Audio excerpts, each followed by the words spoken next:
Hola, ¿qué tal? ¿Cómo les va? Bienvenidos, bienvenidas y bienvenides. Mi nombre es Alejandra Sánchez Cabezas. Yo voy a hablar en el marco de este encuentro de marco legal y perspectiva de derecho en general de la salud sexual y reproductiva.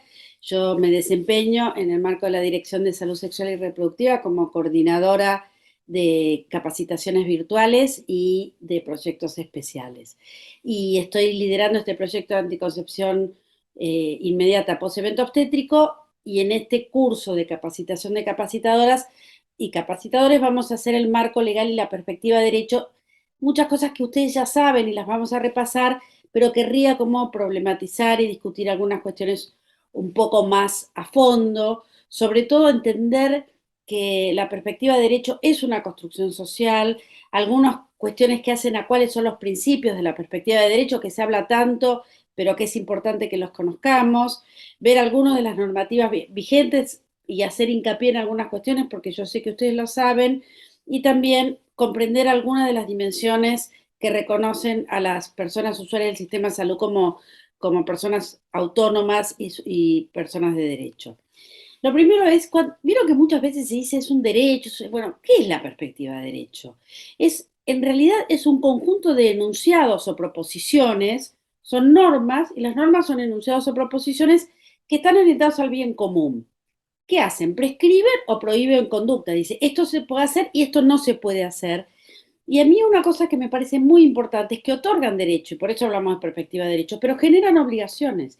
Y generan obligaciones no solamente a las personas que trabajamos como trabajadoras del Estado, sino que también genera obligaciones porque reconoce facultades para las personas que somos titulares de derecho.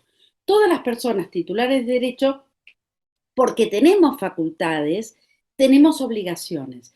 Entonces, es un marco de corresponsabilidad.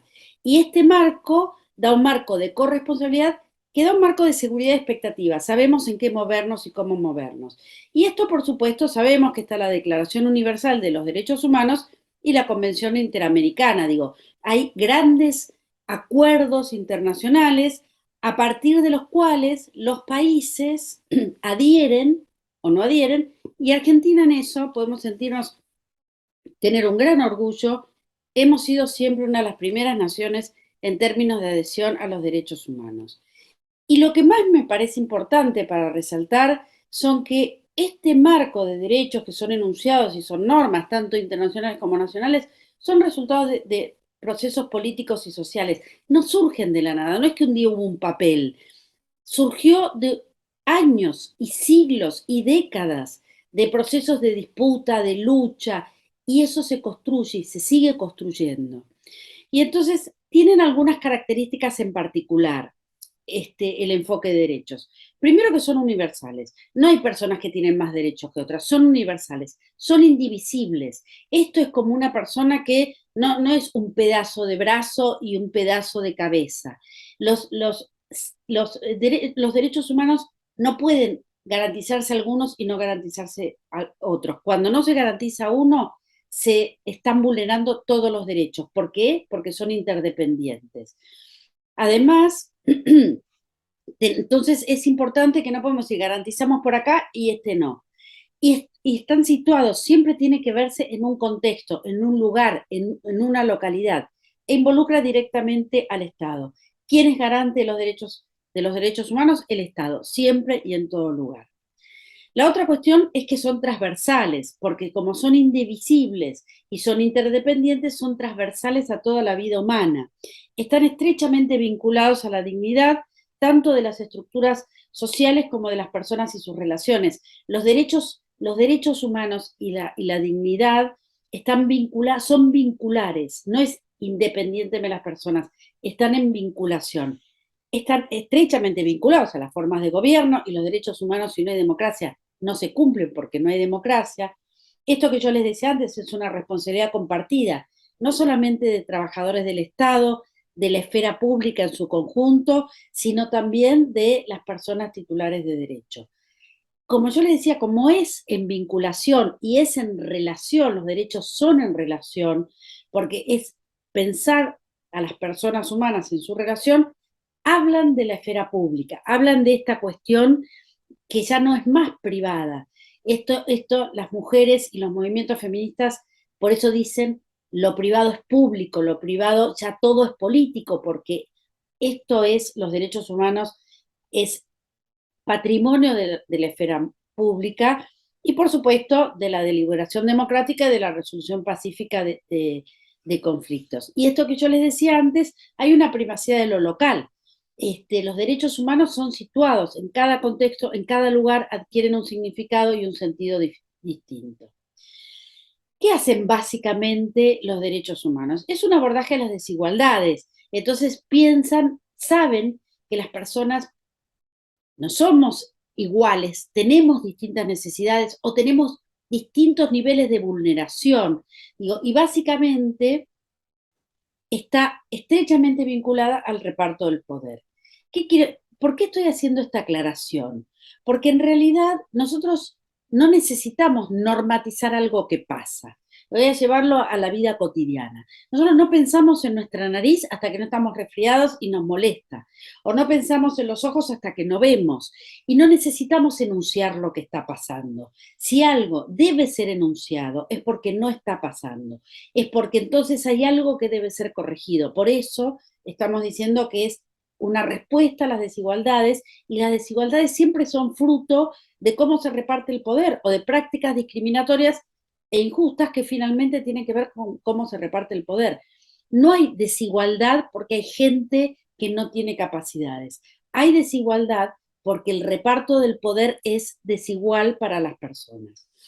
¿Y qué pasa en términos de salud sexual y reproductiva? Si nosotros vamos a hablar de derechos humanos en términos de salud sexual y reproductiva, tenemos que decir, bueno, ¿a qué nos referimos con salud sexual y reproductiva? ¿Y a qué nos referimos? Con salud sexual estamos hablando del estado de bienestar físico, mental y social en relación con nuestra sexualidad. Y acá es muy importante saber, en términos de derechos humanos, qué se debe garantizar. Se debe garantizar asesoramiento y atención, se debe garantizar, se debe pensar a la salud sexual desde una dimensión psicosexual y además prevenir y tratar algunas otras patologías vinculadas a cuestiones que están, que son de la esfera sexual. Y la salud reproductiva, en realidad, están más vinculados con todo lo que tiene que ver con el sistema reproductivo, con sus funciones y sus procesos. ¿Y qué abarca esto? Abarca los métodos anticonceptivos, eso ya lo sabemos, seguros, eficaces, accesibles, aceptables, atención de aborto y posaborto, afortunadamente ya esto está legislado, incluye las violencias de género en todas sus formas, y ya lo vamos a hablar, y por supuesto también el embarazo y partos seguros. ¿Y qué incluyen? Integridad, privacidad, autonomía, las definiciones en términos de el respeto por la sexualidad, por la orientación, por la identidad y por la expresión de género, para decidir dónde y cuándo ser sexualmente activo o active, para elegir su pareja o sus parejas o no elegir si no quiere, fundamentalmente para que las experiencias sexuales sean seguras y placenteras. Digo, esto no involucra solo la dimensión de la enfermedad, involucra la dimensión del placer y del deseo, claramente.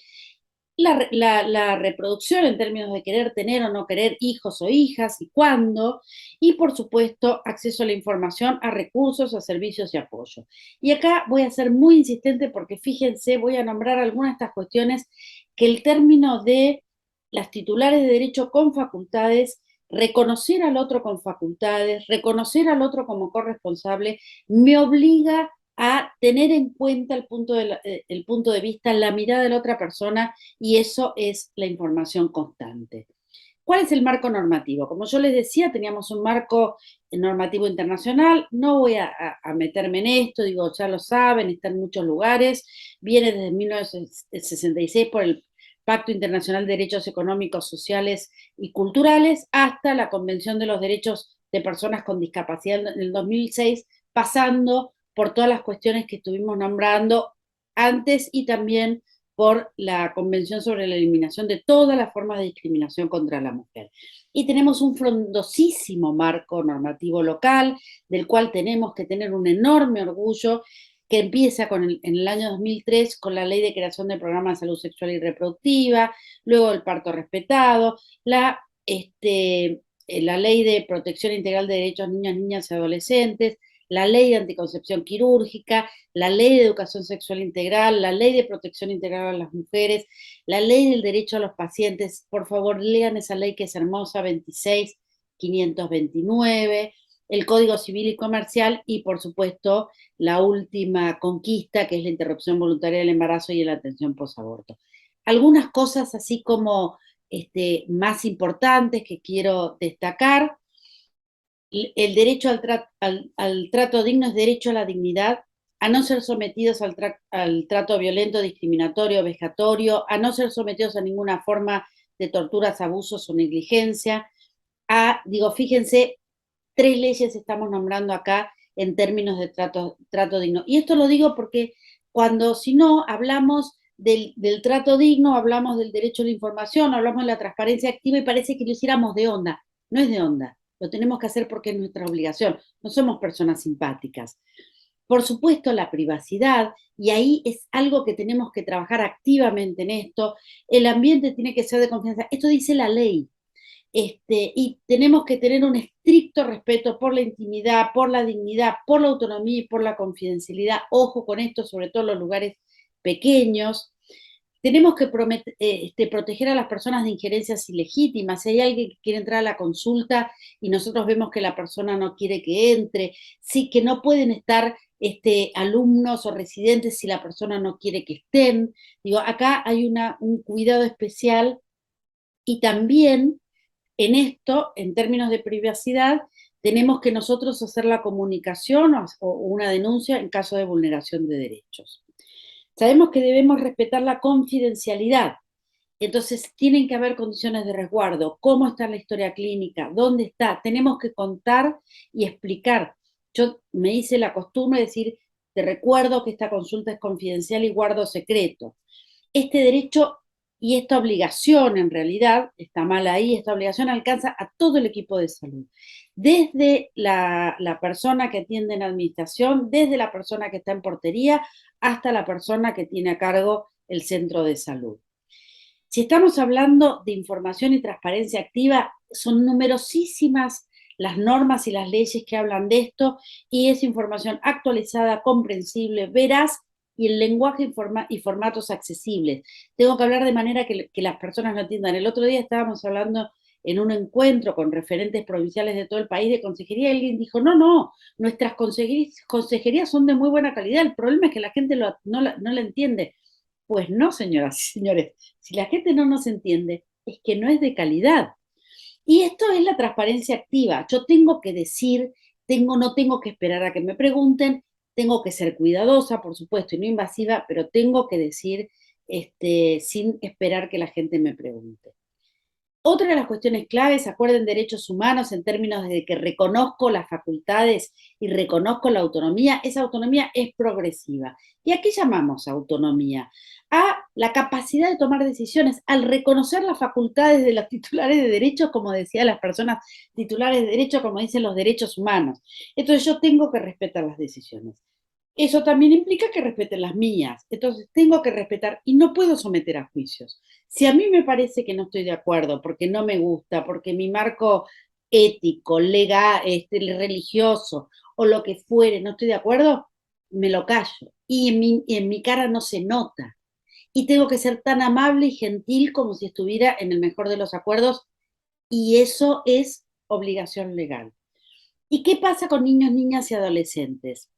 Es esta capacidad de tomar decisiones en, en relación a sus competencias, a circunstancias, sentimientos, ideas y relaciones. Pero nosotros somos parte de esa construcción de autonomía. Y esto es muy importante porque no somos cualquiera, somos figuras referentes. Los equipos de salud somos figuras referentes. Y esto supone una participación significativa. ¿Qué quiere decir? Que yo digo, bueno, ahora esto, por esto y por esto no, y hablo y pregunto, entre otras cuestiones, porque ustedes saben que una de las quejas más grandes que tienen jóvenes y adolescentes es, me hablan con palabras difíciles, no me tienen en cuenta, me subestiman mi opinión. Y yo les quiero decir varias cosas, no solamente que esto es la ley, sino que no saben lo que se pierden si no se abren a escuchar a los jóvenes y a las jóvenes, lo cual no quiere decir que ustedes dejen de ser personas adultas. Yo no me hago la joven, pero me divierto enormemente porque es otra mirada, es otra cosa y aprendemos unos de otros. Y esto siempre es tener el interés superior en niños, niñas, adolescentes. Siempre está por encima. Entonces, no importa lo que yo pienso, no importa lo que quiera la madre, no importa lo que quiera el padre, no importa lo que quiera la persona referente, es el interés superior de niños, niñas y adolescentes. Y nosotros y nosotras tenemos que ser responsables de eso y eso está absolutamente legislado. El criterio, este criterio es rector para la toma de cualquier decisión relacionada con niños, niñas y adolescentes. ¿Qué quiere este niño, niña o adolescente? Derechos a ser escuchados, participación significativa. Entonces yo tengo que escuchar, tengo que, y no se lo pierda, les vuelvo a decir. Esto es la participación en la toma de decisiones de acuerdo a sus capacidades y a sus capacidades crecientes. No se olviden de eso. ¿Qué quiere decir? Que tienen que recibir información completa y adecuada a sus capacidades, se lo tengo que explicar y eso me va a llevar más tiempo, me llevará, que tienen que ser escuchadas de forma directa. No puedo, por interpósita persona, que otra persona me diga qué quiere este niño, niña o adolescente. Tienen que expresar sus opiniones y yo tengo que tomarlo en serio, no es una anécdota y tengo que tenerlo en consideración. ¿Qué más dice la ley? Dice que hay algunos estándares, que hay un piso básico para el acceso a la salud. Y en esto tenemos uno, es el consentimiento informado. Entonces, ¿pueden las niñas y adolescentes consentir una práctica de salud? Esto es muy importante porque nosotros debemos presumir como válido el consentimiento informado de niñas y adolescentes a partir de los 13 años siempre. Siempre es válido el consentimiento informado. Ahora vamos a ver con qué características. Entonces veamos con algunas características. Menores de 13 años, participación significativa. ¿Qué quiere decir? Que tienen que saber, tienen que opinar, participación significativa. Entre los 13 y los 16 años, si el tratamiento no es invasivo, decide autónomamente.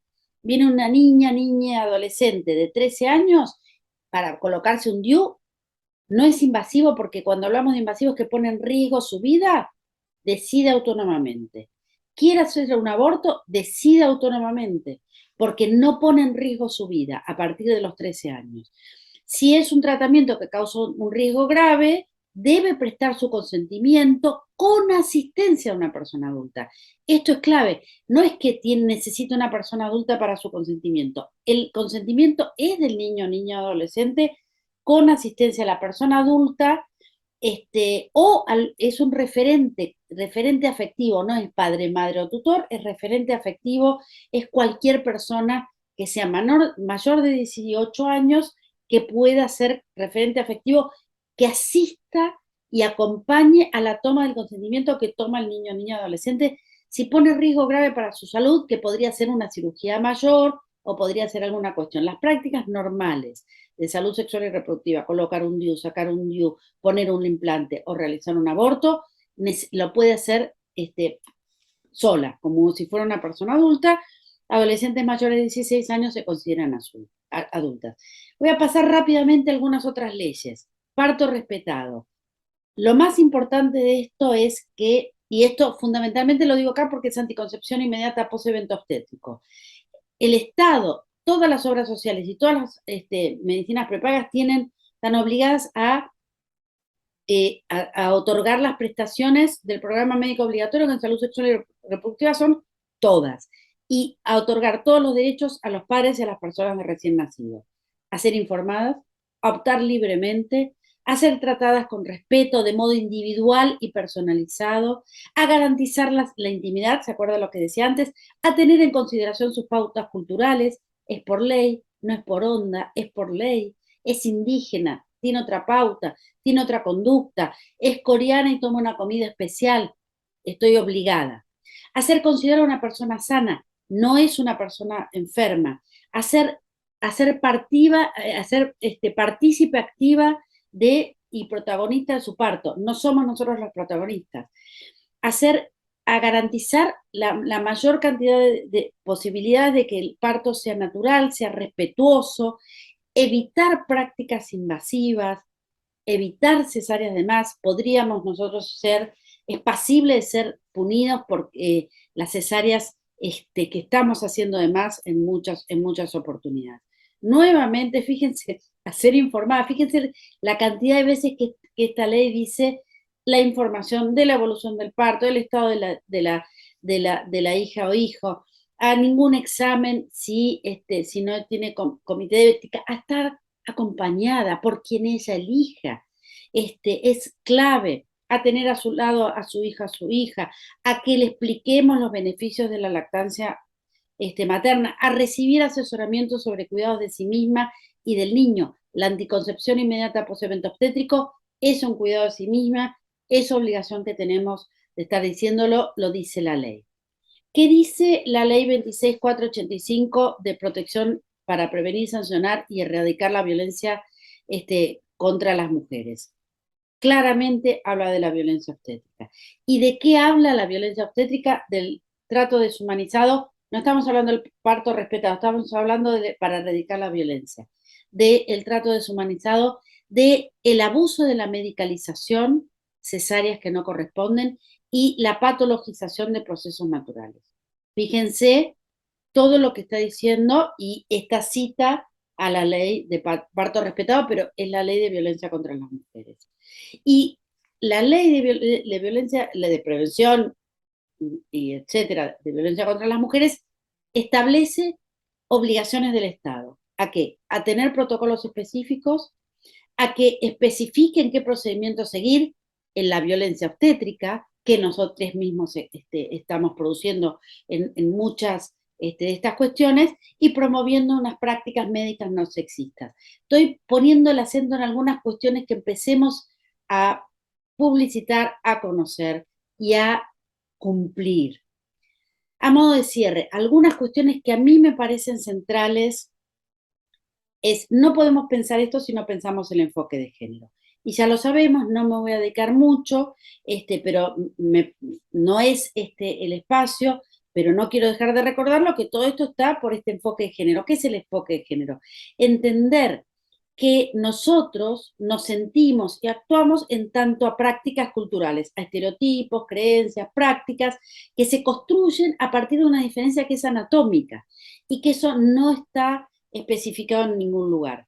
¿Y qué debemos hacer por eso? ¿Cuál es nuestro enorme desafío? Superar estas desigualdades y discriminaciones que están basadas en el sexo y que se construyen sobre el género. Entonces, saber que quienes tenemos genitales distintos no tenemos por qué tener derechos distintos, sino que tenemos que tener los mismos derechos, y como la ley lo expresa claramente, tenemos derecho a elegir nuestra orientación, nuestra identidad y nuestra expresión de género como querramos y las veces que querramos. Con hincapié, por supuesto, siempre en niñeces y adolescencias. ¿Por qué? Porque requieren un respeto especial y un cuidado especial, porque están este, más desprotegidos en algún punto y porque son más violentados en algún punto. No olvidemos que estas cuestiones, estamos haciendo una conclusión, no olvidemos que estas cuestiones son el resultado de procesos políticos y sociales, y porque son el resultado de procesos políticos y sociales, los derechos que se conquistaron se tienen que seguir conquistando. Los derechos no se conquistan de una vez para siempre, se tienen que seguir reconstruyendo con nuevos procesos políticos y sociales. Y este es este concepto que a mí me resulta muy útil, que es de la ley viva. ¿De qué hablamos cuando hablamos de la ley viva? Que es importante que haya leyes adecuadas, pero estas leyes tienen que ser apropiadas socialmente para que se puedan implementar. Tenemos unos marcos legales extraordinarios y tenemos que favorecer esta apropiación social. Pongamos esto en nuestros centros de salud, hablemos de las leyes, difundamos nuestras leyes, porque esta es la única manera de que se implementen y que la ley deje de ser un papel para convertirse en una realidad. Este concepto me parece importante porque nosotras y nosotros podemos hacer que las leyes cobran vida. El otro cosa que me parece importante es recordar que hasta los 13 años brindan su consentimiento con asistencia, entre los 13 y los 16 pueden consentir cualquier práctica que no implique un riesgo grave para su salud, entonces pueden consentir cualquier práctica de salud sexual y reproductiva y a partir de los 16 como adultos. Pero es importante esta cuestión. Antes de los 13 necesitan que alguien les ayude a tomar la decisión, referente afectivo, recuerden. Después de los 13, salud sexual y reproductiva pueden tomar cualquier decisión. ¿Y cuáles son algunas de las cuestiones más así trascendentales para mí o más transversales? El trato digno, la privacidad, la confidencialidad, el acceso a información y transparencia activa, la autonomía progresiva, el interés superior de niños, niñas y adolescentes, el derecho a ser escuchados, la participación activa. Fíjense, como hablábamos cuando hablábamos de los derechos, tenemos obligaciones, los titulares tienen facultades, participación activa, derecho a ser escuchados, interés superior, consentimiento informado, acceso a insumos y prácticas y no sobremedicalizar, sino que entender que la salud sexual y reproductiva es placer, es goce, es vida. Y para cerrar, una frase de Mariano Moreno que a mí me parece muy extraordinaria y creo que tiene mucho que ver con esto que les compartí de Ley Viva es, si los pueblos no se ilustran, si no se divulgan sus derechos, si cada hombre, él hablaba de hombres, si no lo puedo cambiar, no conoce lo que puede, vale y debe, nuevas ilusiones sucederán a las antiguas y será tal vez nuestra suerte cambiar de tiranos sin destruir la tiranía. Esto es todo por hoy. Muchísimas gracias. Nos vamos a volver a ver en otro encuentro. Ha sido un placer estar con ustedes y espero que cualquier duda, cualquier consulta, no dejen de consultarnos. Hasta pronto.